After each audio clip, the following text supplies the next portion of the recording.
भारतीय न्याय संहिता 2023 जो कि हमारे देश में लागू हो गया है एज क्रिमिनल लॉ फ्रॉम 1 जुलाई 2024 से। तो ये इस वाले वीडियो में अब हम करने जा रहे हैं भारतीय न्याय संहिता 2023 के जनरल एक्सेप्शंस के बारे में। तो पहले ये जो लॉ था आईपीसी के नाम से जाना जाता था और अब वो क्या हो गया है, भारतीय न्याय संहिता। तो इसमें हम चैप्टर वाइज कंपैरिजन कर रहे हैं, सेक्शन वाइज कंपैरिजन कर रहे हैं और ये मेरी गारंटी है कि इस वीडियो और इस पूरे कोर्स के बाद आपको भारतीय न्याय संहिता पर कहीं भी कोई पैसे खर्च करने की ज़रूरत नहीं है, किसी भी और कोर्स को करने की ज़रूरत नहीं पड़ेगी। इस वाले वीडियो में हम करेंगे जनरल एक्सेप्शंस के बारे में और प्राइवेट डिफेंस को भी करेंगे। ये है चैप्टर 3। तो चैप्टर 3 के जितने भी सेक्शन हैं उनको करेंगे। तो मैंने यहाँ पर आपको ये गारंटी दी है कि आपको कहीं और जाने की ज़रूरत नहीं पड़ेगी। अब आप मुझे गारंटी दो कि आप चैनल को सब्सक्राइब करोगे और नोटिफिकेशन बेल बजाना मत भूलना, जिससे मेरे सारे वीडियोस आपके पास टाइम से पहुँच जाए। वीडियो को थम्स अप देना, लाइक ज़रूर करना। और अब हम स्टार्ट करते हैं जनरल एक्सेप्शन से। जितने भी स्टूडेंट्स इसको देख रहे हैं, जिनको इसे एकेडमिक्स या कॉम्पिटिशन्स के लिए देना है, वो स्क्रीनशॉट लेके रख सकते हैं या इनकी पीडीएफ बना सकते हैं।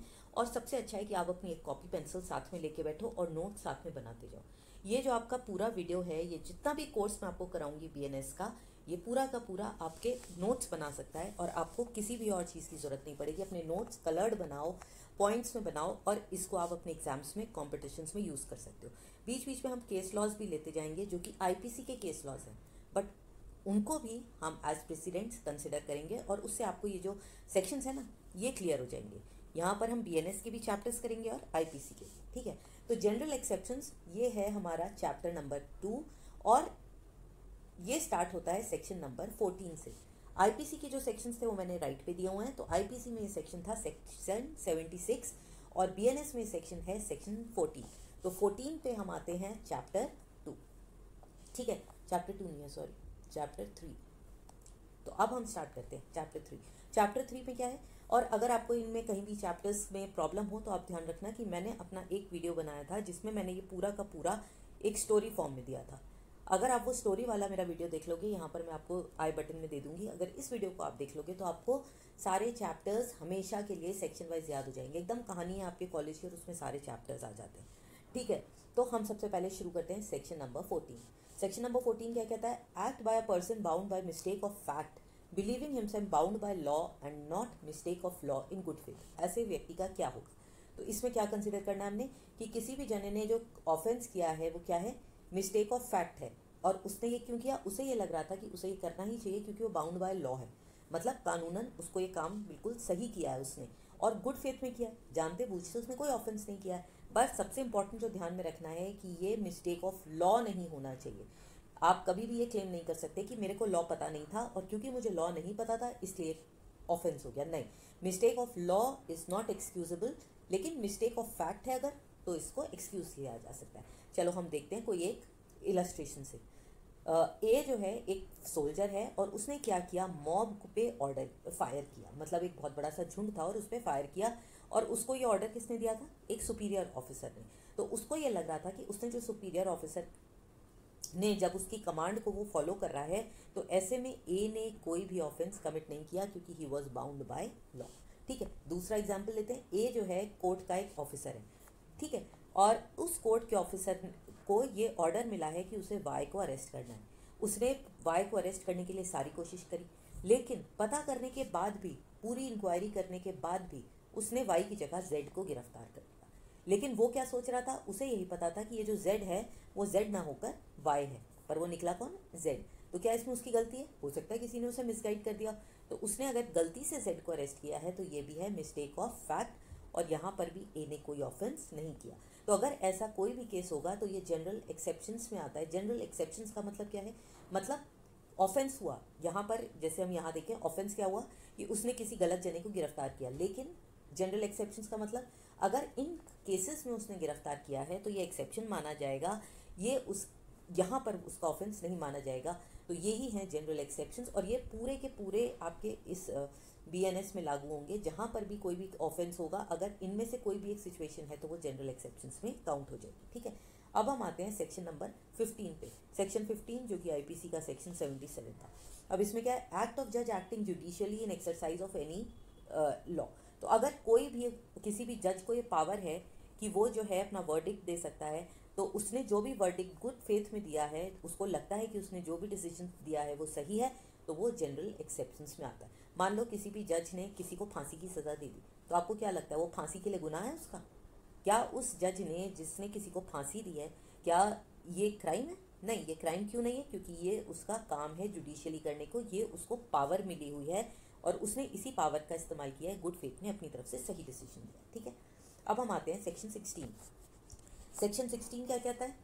Act pursuant to judgment warranted by judgment order of court. इसमें क्या होगा कि अगर कोई भी आपको जजमेंट मिला हुआ है या कोर्ट का ऑर्डर है, तो उस केस में अगर आप कोई भी काम करते हो, किसी को गिरफ्तार करते हो, किसी को पकड़ लेते हो, तो वो ऑफेंस नहीं होगा, चाहे वो आपके ज्यूरिसडिक्शन में आता हो या नहीं। ज्यूरिसडिक्शन का मतलब जैसे आप कभी भी किसी कोर्ट में जाते हो या पुलिस थाने में जाते हो, तो उसका एक ज्यूरिसडिक्शन होता है, उसका एक एरिया होता है जिसमें वो एक्शन ले सकता है। इसके बाहर जो है, इसके बाहर जो भी एरिया है, ये किसी और कोर्ट और थाने में आएगा। लेकिन अगर उसको कोई जजमेंट है, मान लो किसी का मर्डर हो रहा है और आप वहाँ पर खड़े और उसको पकड़ने की कोशिश करते हो, तो वो ऑफेंस नहीं होगा। क्यों? आप ये वहाँ खड़े खड़े देखोगे थोड़ी कि ये मेरे ज्यूरिसडिक्शन में नहीं आता, तो फिर अगर ऐसा आप करते हो तो वो ऑफेंस नहीं होगा। ठीक है, यहाँ पर अगर रेड लग रहा है तो आपको ये मेरे सारे वीडियोस देख के पता ही चल गया होगा कि इस रेड का मतलब है कि यहाँ पर चेंज है। चलो चेंज देखते हैं क्या है। जब हम आईपीसी की बात करते हैं तो वहाँ लिखा होता है कोर्ट ऑफ लॉ, लेकिन जब भी हम बीएनएस देखते हैं तो कहीं भी आपको कोर्ट ऑफ लॉ नहीं मिलेगा, आपको सब जगह कोर्ट लिखा मिलेगा। तो ये एक छोटा सा चेंज है। तो मैंने जितने भी हमारी चेंजेस है ना, वो सब मैंने इसमें रेड में लिखे हैं। अब चलो एक केस भी देखते हैं। ये केसेस आपको क्यों दिए हैं? ये सारे केसेस जो हैं वो आईपीसी के हैं, लेकिन एज प्रेसिडेंट्स आपको समझने के काम आएंगे और कभी आप अपना आंसर लिखो तब भी ये काम आएंगे। तो ये कौन सा केस है? केसो Sahu and others versus Saligram Shah. ये 1977 का केस है। इसमें क्या होता है कि एक कार्टमैन, मतलब एक जो कार्ट चलाते हैं या क्या बोलते हो आप उसे, गाड़ी चलाते हैं, वो जो है एक आदमी जो है एक कार्टमैन को पुलिस स्टेशन ले जाता है और उसे क्या लगता है कि वहाँ पर उसके घर में, कार्टमैन के घर में, मतलब जो गाड़ी चलाता है उसके घर में चावल की स्मगलिंग हो रही है। 1977 की बात कर रहे हैं जब चावल की स्मगलिंग होती थी। तो उसे ये लगा क्योंकि ये स्मगलिंग हो रही है, तो वो इस कार्टमैन को जेल में पुलिस थाने ले गया। तो यहाँ पर क्या था? ये एरर ऑफ फैक्ट, यहाँ पे कोई कानूनी गलती नहीं थी। उसे क्या लगा कि स्मगलिंग हो रही है तो वो ले गया। तो क्योंकि ये एरर ऑफ फैक्ट था और उसने गुड फेथ में किया था, मतलब सरकार की मदद करने के लिए, तो ये लीगल है और उसे पनिशमेंट नहीं होगा और ये जनरल एक्सेप्शंस में आता है। ठीक है, एक और केस देखते हैं। अब जो केस देखेंगे वो है मोहम्मद अली वर्सेस श्री राम स्वरूप। अब मोहम्मद अली वर्सेस श्री राम स्वरूप, इसमें क्या होता है ये भी देखते हैं। इसमें ये होता है कि राम स्वरूप जो है वो एक हेड कांस्टेबल था और इसने मोहम्मद अली नाम के एक जने को गिरफ्तार कर लिया। अब मोहम्मद अली ने बाद में स्वरूप के ऊपर केस किया कि इसने इसे झूठ में अरेस्ट किया था, उसके पास कोई भी रीज़न नहीं था अरेस्ट करने का और उसे अनलॉफुल डिटेंशन में, मतलब अनलॉफुली उसको जेल में रखा था। बाद में कोर्ट में जब केस चला उसके बाद ये समझ में आया कि गुड फेथ में भी उसने गिरफ्तार नहीं किया था, उसने जान के गिरफ्तार किया था। और जब जान के गिरफ्तार किया तो इसमें कोई भी इग्नोरेंस नहीं है, और जब कोई इग्नोरेंस नहीं है, कोई गलती नहीं है, तो ये मिस्टेक ऑफ लॉ है, ये जनरल एक्सेप्शंस में नहीं आएगा और ये जस्टिफाइड नहीं है। तो ऐसे केस में क्या हुआ था, राम स्वरूप जो कांस्टेबल है उसको गुड फेथ में नहीं किया था, उसने जानते बूझते गिरफ्तार किया था, ये समझ में आया, इसलिए यहाँ पर ये जनरल एक्सेप्शंस में नहीं आया और ये ऑफेंस है। समझ में आ गया आपको जनरल एक्सेप्शंस कब होंगे और कब नहीं होंगे। चलिए आगे चलते हैं। अब हम आते हैं सेक्शन 17 पर। सेक्शन 17 बीएनएस का, जो कि आईपीसी का था सेक्शन 79। इसमें क्या है, कोई भी एक्ट अगर मिस्टेक ऑफ फैक्ट है, वो justified by law, not by reason of mistake in law, in good faith believing himself to be justified by law in doing it. मतलब अगर कोई भी जना एक गलती, मिस्टेक ऑफ फैक्ट करता है, ठीक है, जस्टिफाइड बाय लॉ, वो लीगली तो ठीक है, लेकिन रीजन ऑफ मिस्टेक जो है वो गुड फेथ में उसे ये लगा कि उसने लीगली बिल्कुल सही काम किया है, ठीक है, लेकिन हो भी सकता है वो सही ना हो। तो इसमें इलस्ट्रेशन जो दिया है वो देखते हैं। ए ने जो है देखा कि जेड जो है वो ए का मर्डर करने जा रहा है, उसने जेड को पकड़ लिया और वो उसके अथॉरिटीज़ के सामने ले आया। अब इसमें क्या है, उसे क्या लगा, उसने जो है जस्टिफाइड बाय लॉ, उसने तो सही काम किया है जो कि लीगल है, लेकिन हो सकता है कि ये जो जिसने मर्डर किया है जेड ने, इसने सेल्फ डिफेंस में मर्डर किया। तो अगर इसने सेल्फ डिफेंस में मर्डर किया है तो जेड ने जस्टिफाइड बाय लॉ है ना, उसका डिसीजन, उसका एक्ट तो लीगल है, लेकिन ए को ये लगा कि वो गलती कर रहा है, तो इसलिए उसने पकड़ लिया। तो क्योंकि उसे ये गलती हुई थी और एक्ट जो था वो जस्टिफाइड बाय लॉ था, तो यहाँ पर क्योंकि ये मिस्टेक ऑफ फैक्ट है तो ये ऑफेंस नहीं है। लेकिन ध्यान रखना, इसमें क्या कंडीशन है इसमें एक प्री रिक्विजिट है कि उस जने ने उसे बेस्ट ऑफ हिज जजमेंट मतलब अपने हिसाब से बिल्कुल सही काम किया हो, गुड फेथ में किया हो, लोगों का भला सोचने के लिए किया हो, और ये उसका मर्डरर को पकड़ना ये लीगल हो। इसमें कोई भी इलीगल अगर कोई काम किया है तो वो नहीं आएगा, ठीक है। इसमें यह नहीं है कि ए ने अगर देखा कि जेड मर्डर कर रहा है तो उसने जेड का मर्डर कर दिया, क्योंकि मर्डर जो है वो खुद ही इलीगल है, ऐसे नहीं होगा। तो अगर वो लीगल काम उसने किया है तो वो जस्टिफाइड बाय लॉ है, ठीक है, क्लियर। अब हम आते हैं सेक्शन 18। सेक्शन 18 क्या है? अगर एक्सीडेंट हो गया है लॉफुल एक्ट करने में, मतलब सही काम करने में अगर गलती से कुछ हो जाता है तो उसमें वो भी जनरल एक्सेप्शंस में आता है और उसमें सज़ा नहीं होगी, वो इलीगल नहीं होगा, तो ऐसे में ये ऑफेंस नहीं है। इसमें क्या कंडीशन है? इसमें कंडीशन क्या है कि कोई क्रिमिनल इंटेंशन नहीं होना चाहिए। ये नहीं है कि मैं गई और आपको थप्पड़ लगाया और बाद में कह दिया मुझे क्या पता बीच में इसका मुंह आ गया। नहीं, अगर आप सच में जा रहे हो और गलती से आपका हाथ हिलाते पे किसी के मुंह पे लग गया, वो इसमें आ जाएगा। ये नहीं है कि आपका क्रिमिनल इंटेंशन है, आप जानते पूछते गए और दूसरी तरफ देखते हुए हाथ लगा दिया, नहीं। तो अगर कोई जो है जानते बूझते कर रहा है, अपने हिसाब से लॉफुल एक्ट कर रहा है, लेकिन कोई गलत काम हो जाता है तो वो नॉट एन ऑफेंस है। और लॉफुल मीन से कर रहा है, तरीका भी सही होना चाहिए, एक्ट भी सही होना चाहिए और पूरे केयर और कॉशन से। एग्जाम्पल देख लेते हैं। एक आदमी जो है मान लीजिए कुल्हाड़ी से काम कर रहा है और काम करते करते एकदम से उसका जो हेड है, वो उसका जो कुल्हाड़ी का जो सर है, वो जब वो लकड़ी काटता है वो उड़ के चला जाता है और किसी आदमी को मार देता है जो बगल में खड़ा था।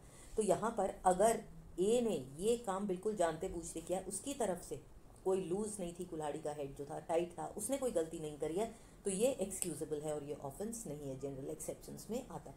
जैसे मान लो कहीं पे कंस्ट्रक्शन चल रही है, अब अगर आपने कंस्ट्रक्शन के लिए आपने काम किया, आपने ऊपर कोई सीलिंग लगाई, छत लगाई, अगर वो छत बाई चांस गिर गई, अर्थक्वेक आ गया तब गिर गई, तो वो आपकी गलती नहीं थी ना। अगर आपने उसे एज पर रूल्स सही बनाया हुआ था, कोई इग्नोरेंस आपके पार्ट पर नहीं था, तो ये फिर गलती नहीं होगी, जनरल एक्सेप्शंस। और लोग ज़्यादातर क्या करते हैं, यही रूल अप्लाई करने की कोशिश करते हैं। ये कोर्ट के ऊपर है कि वो इसको कैसे समझते हैं, ठीक है। अब इसका भी हम एक केस लेते हैं जिससे आपको क्लियर हो जाए। ये है state of government versus Rangaswamy. देखते हैं इसमें क्या हुआ था। इस केस में एक जो है एक्यूज था और वो जो है हैना को मारने के लिए उसे आवाज़ आई और कि हैना एक जानवर होता है कि वो किसी आदमी को ना मारे, उसे आवाज़ आई हैना, और उसने उस तरफ अपनी बंदूक की गोली चला दी।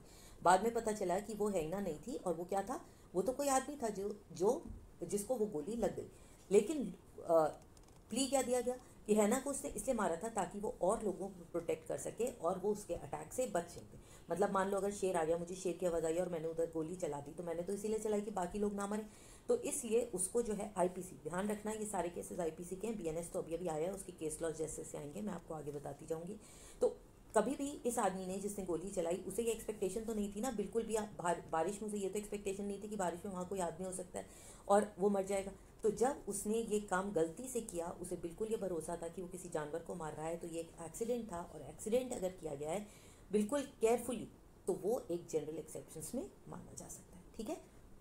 केस लॉज आप अपने एग्जाम में कोट कर सकते हो विद आईपीसी के कंटेक्स्ट में। इसीलिए मैं आपको बहुत सारे सेक्शंस आईपीसी के नहीं बता रही हूँ, क्योंकि आप अब जब कोट करोगे तो आपको आईपीसी के सेक्शंस देने की ज़रूरत नहीं पड़ेगी। अब हम आते हैं सेक्शन 19 चैप्टर 3। ये चैप्टर 3 है, हर जगह 2 आ रहा है गलती से। इसमें क्या है, अगर कोई एक्ट जो है नॉलेज से किया जाता है कि उससे किसी को गलती हो सकती है, लेकिन उसमें कोई भी क्रिमिनल इंटेंट नहीं है, बल्कि वो काम क्यों किया जा रहा है, ताकि और लोग बच सके। जैसे कि मान लीजिए इसमें आपको जो दिया हुआ है इलस्ट्रेशन, यही दिखाते हैं हम सबसे पहले। अगर मेरे को मान लो यहाँ पर एक जना है और यहाँ पर 10 लोग खड़े हैं और मेरे को अपनी गाड़ी चलानी है और मेरी गाड़ी का ब्रेक फेल हो गया, बताओ मैं अपनी गाड़ी किसको मारूंगी, इधर मारूंगी या इधर मारूंगी? तो लेकिन अगर मैं एक जने को भी मारूंगी तो इसको नुकसान तो हो गए, तो ये इलीगल तो है, क्राइम तो हो ही गया।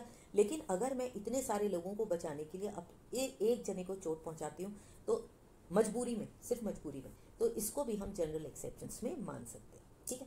अब इसमें कंडीशन क्या है कि यहाँ भी कोई क्रिमिनल इंटेंट नहीं होना चाहिए, किसी को नुकसान देने का, गुड फेथ होनी चाहिए, अपनी तरफ से हमारा डिसीजन बिल्कुल सही होना चाहिए कि हम किसी और को खतरे से बचा रहे हैं। इसमें क्वेश्चन ऑफ फैक्ट क्या है कि हार्म जो है वो इसलिए किया गया हो कि हम और कोई बहुत बड़ा खतरा टालने की कोशिश करें। मान लो आपको पता है कि वो आ रहा है, अब तो क्लाउड बर्स्ट इतने हो रहे हैं, मान लो आपको लग रहा है कि पानी बिल्कुल आने वाला है, बिल्कुल बहुत तेज़ रफ्तार से, और आपने जो है किसी के घर को गिराया, किसी की गाड़ी को ज़बरदस्ती उठाकर उसे अपने साथ ले गए, तो वो क्राइम नहीं होगा। इसमें क्या है, एग्जाम्पल क्या दिया हुआ है कि ए जो है वो एक शिप को चला रहा था और उसको बाद में ये दिखा कि उसकी जो बोट है वो कहीं ना कहीं लगेगी। उसने अपनी गलती नहीं करी है, वो अपनी बोट को सही रास्ते पे ले जा रहा है, और एक तरफ 2 पैसेंजर्स हैं और दूसरी तरफ जो गाड़ी है उसमें 20 पैसेंजर्स हैं। तो ए ने क्या किया, उसने 2 पैसेंजर वाली अगर गाड़ी पे वाली शिप को अगर मारा है तो उसने गुड फेथ में मारा, और इंटेंशन क्या था कि बी वेसल जो है उसमें 20 पैसेंजर्स को बचा ले। तो ऐसे में ये जनरल एक्सेप्शंस में काउंट होगा और ये पनिशमेंट नहीं होगी। तो यहाँ पर ए जो है वो गिल्टी नहीं है अगर उसने गुड फेथ में किया। दूसरा क्या है कि ए जो है वहाँ पर वो देखता है कि एक आग लग रही है किसी घर में, और इसलिए वो उस घर को जो है गिरा देता है ताकि ये आग जो है चारों तरफ ना फैले। जैसे ये आग है, इस घर को वो बिल्कुल बर्बाद करने की कोशिश करता है ताकि ये आग अगल बगल और ना फैले। तो अपनी तरफ से उसने अच्छा ही काम किया ना। अब अगर ये घर वाला कहे तुमने मेरे घर में आग लगा दी है तो ये तो गलत होगा। क्यों? उसने क्या किया था, उसने और बहुत सारी ह्यूमन लाइफ और प्रॉपर्टी को बचाने की कोशिश करी थी, और अगर उसने बहुत बड़ा खतरा टालने की कोशिश करी है तो फिर ये वाला एक्ट भी जनरल एक्सेप्शंस के केस में ही आता है। यहाँ भी हम एक केस से समझने की कोशिश करते हैं। ये भी एक लैंडमार्क केस था, गुल्लापल्ली नागेश्वर ए राव वर्सेस APSRTC। इसमें कोर्ट ने क्या कहा था कि कोई भी जना अगर पोजीशन ऑफ अथॉरिटी में है तो उसे कोई इलीगल काम सही सर्कमस्टांसिस में करने की परमिशन है। मान लीजिए अगर कोई पुलिस वाला है पोजीशन ऑफ अथॉरिटी में और वो देख रहा है कहीं पर कोई इलीगल काम हो रहा है तो वो जो है जाकर बिना वारंट के भी उसको रोक सकता है। ये इस केस में ये डिसीजन आया था। ठीक है, तो अब हम चलते हैं सेक्शन नंबर 20 पर। सेक्शन नंबर 20, फिर यहाँ पर प्लीज़ इसको चैप्टर नंबर 3 कर लेना, ये सब जगह चैप्टर नंबर 2 है। सेक्शन नंबर 20 क्या कहता है, ये IPC का सेक्शन नंबर 82 है। ये तो बिल्कुल कॉमन से हैं और ये हमारे IPC के एज इट इज़ हैं। अगर कोई भी बच्चा 7 साल से छोटी एज का है तो ये ऑफेंस नहीं है। अगर आपको याद हो, अगर आपने मेरा पिछला वाला वीडियो देखा हो, अगर ना भी देखा हो तो देख लेना, जहाँ पर हमने पनिशमेंट्स की बात करी थी। वहाँ भी हमने देखा था कि अगर कोई भी बच्चा 7 साल से छोटा है तो हम ये मान के चलते हैं वो सही और गलत में डिफ्रेंशिएट नहीं कर सकता, वो जो है इमेच्योर है सही और गलत का डिसीजन लेने के लिए। ऐसे केस में वो कोई भी अगर ऑफेंस करता है तो वो क्राइम नहीं है। डॉली इनकैपेसिटी, तो ये वाला जो एक डॉक्ट्रिन है वो यहाँ पर चल जाती है। अब हम आते हैं सेक्शन 21 पे। इसमें क्या है, ये कहता है कि अगर कोई भी बच्चा 0 से 7 साल तक का तो हमने कर लिया, 7 साल से ऊपर है और 12 साल से नीचे है, तो हम यहाँ पर क्या देखेंगे कि वो इमेच्योर है, उसकी अंडरस्टैंडिंग पूरी नहीं है। अगर ऐसा है तो ये फिर एक ऑफेंस नहीं माना जाएगा। अगर आपको याद हो, जो 7 साल से छोटा है, इसमें हमने पिछली बार एक केस भी लिया था कि एक छोटा बच्चा था और उसको एक गोल्ड की प्लेट मिली थी जिसको उसने कलेक्टर को नहीं दिया। कलेक्टर ने जो है उस गोल्ड प्लेट के लिए उस पर कि उसने गोल्ड प्लेट को नहीं दिया था जो कि उसे देनी चाहिए गवर्नमेंट को वापस, तो उस पर जो है प्रोसिक्यूट कर दिया था। तो उसको कोर्ट ने छोड़ दिया था कि 7 ईयर्स से छोटा बच्चा ऐसा काम नहीं कर सकता। यही हम यहाँ पर देखेंगे। 7 और 12 साल का बच्चा जो है वो भी इमेच्योर होता है, तो इसमें भी वो ऑफेंस नहीं होगा। बस एक कंडीशन है कि उसमें इतनी मेच्योरिटी अभी नहीं आई है, जज को समझ में आता है कि वो अपने द्वारा किए गए काम का कॉन्सिक्वेंस या उसका नतीजा समझ सके। ठीक है, फिर हम आते हैं सेक्शन 22, जिसमें देखते हैं कि कोई भी act of a person with mental illness, इनसे रिलेटेड ये वाले केसेस भी हैं जिनको हम अभी करेंगे। अच्छा चलो, हीरा लाल वाला ये वाला केस पहले हम देख लेते हैं, जो कि जब हम बच्चों की बात करें पहले इस केस को देख लेते हैं। तो Hira Lal Malik versus state of Bihar, इसमें क्या हुआ था, एक 12 साल का बच्चा था हीरा लाल, जिसने जो है अर्जुन की एक लड़का था अर्जुन, जिसके गले में चाकू मारकर अपना बदला लेने के लिए ऐसा चाकू मारा था उसके गले में इस 12 साल के बच्चे ने कि वो उसकी डेथ हो गई थी। और उसके बाद वो अपने 2 बड़े भाइयों के साथ वहाँ से भाग गया। अब ये केस हुआ कि इसका क्या करें, तो हाई कोर्ट ने जो है कंपैशनेट व्यू तो लिया ही था, तो उसकी जो इम्प्रिजनमेंट थी वो 4 साल घटा दी थी। तो 4 साल तो घटा दी, लेकिन उसको फ्री नहीं किया। बिल्कुल ये नहीं माना कि ये जो है नॉट एन ऑफेंस नहीं माना था।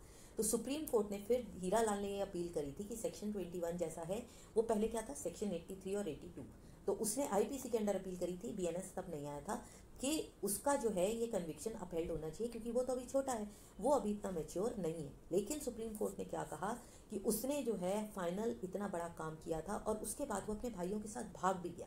अगर उसके पास इतनी समझ थी कि वो वहाँ से भागे तो इसका मतलब है कि वो जो है मैच्योर था और इतना बोला नहीं था कि वो अपनी गलती ना समझे, इसलिए उसे अपने एक्शन के कॉन्सिक्वेंस में सज़ा मिलेगी। उतनी सज़ा नहीं मिली जितनी उसके 2 बड़े भाइयों को मिली थी, लेकिन उसको पनिशमेंट मिली। ठीक है, तो ये केस था Hira Lal Malik versus state of Bihar, 1977 का केस था। तो अब बच्चों वाला सीन क्लियर हो गया। अब हम आते हैं मेंटल इलनेस और इंटॉक्सिकेशन।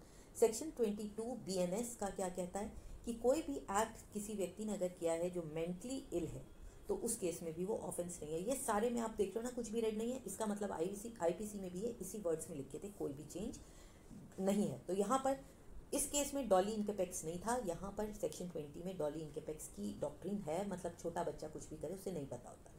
मेंटल इलनेस में क्या है, कंडीशन क्या है कि जब वो व्यक्ति ऐसा काम कर रहा है तब वो ये डिसाइड करने के लिए सूटेबल नहीं है कि उसने जो काम किया है वो सही है या गलत है, लीगल है या इलीगल है। ठीक है, ये किस टाइम पर होना चाहिए, उस टाइम जिस टाइम वो ये एक्ट कर रहा था उस टाइम पर वो व्यक्ति ये सोचने के लिए केपेबल नहीं था कि उसका काम सही है या गलत। तो ये आता है मेंटल इलनेस।